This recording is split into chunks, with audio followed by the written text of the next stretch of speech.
ملک میں textile industry کا بحران شدت اختیار کر گیا ہے۔ گزشتہ 6 ماہ کے دوران ملک کے 150 سے زائد سپننگ یونٹس بند ہو چکے ہیں۔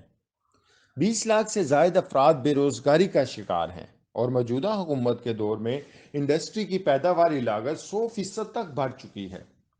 مل مالکان کا کہنا ہے کہ نئی حکومت کے آنے سے پہلے بجلی کے نرخ 15 روپے فی یونٹ تھے، جو کہ بڑھ کر اب 36 روپے فی یونٹ ہو گئے ہیں، جبکہ پیٹرول 150 روپے سے بڑھ کر اب 217 روپے فی لیٹر تک ہو گیا ہے۔ دوسری طرف انڈسٹری کو گیس بھی دستیاب نہیں۔ اس بحران کی بڑی وجہ ایکسپورٹرز کو مختلف ٹیکسوں کے ریفنڈز کی مد میں 345 ارب روپے کی عدم ادائیگی ہے۔ واضح رہے کہ گزشتہ 1 ماہ سے 45 ارب روپے کے ریفنڈز پیمنٹس آرڈر کی ادائیگی تاخیر کا شکار ہے، اور اس رقم میں ہر گزرتے دن کے ساتھ ساتھ مسلسل اضافہ ہوتا جا رہا ہے۔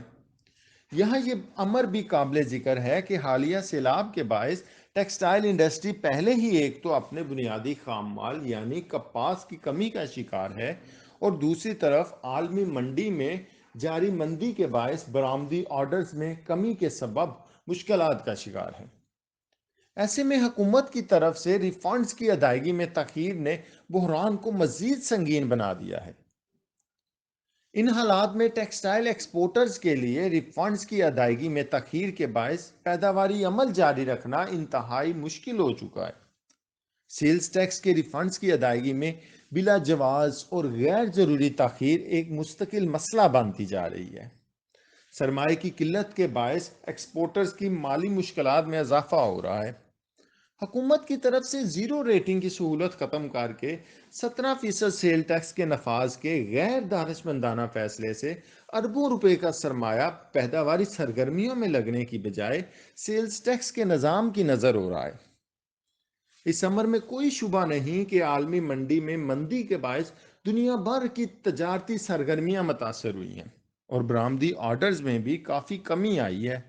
اس سے جہاں ٹیکسٹائل برآمدات میں کمی آئی ہے، وہیں ایکسپورٹرز کو بھی مالی مسائل کا سامنا ہے۔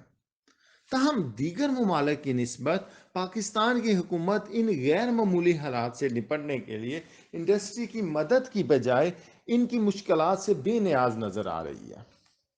حکومت کو اس اہم مسئلے کے فوری حل کے لیے ٹیکسٹائل انڈسٹری کو رعایتی نرخوں پر بجلی اور گیس کی فراہمی کو یقینی بنانا چاہیے، اور ریفنڈز کی جلد از جلد ادائیگی کے ساتھ ساتھ زیرو ریٹنگ کی سہولت فوراً بحال کر دینی چاہیے۔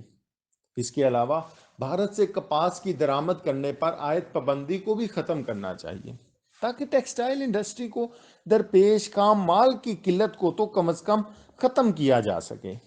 اس سلسلے میں قومی قیادت کو برآمدات پر فوکس کر کے اقتصادی ترقی کو ہدف بنانا ہوگا، تاکہ ٹیکسٹائل انڈسٹری کی ترقی کا سفر جاری رکھ کر معاشی استحکام کا حصول ممکن بنایا جا سکے۔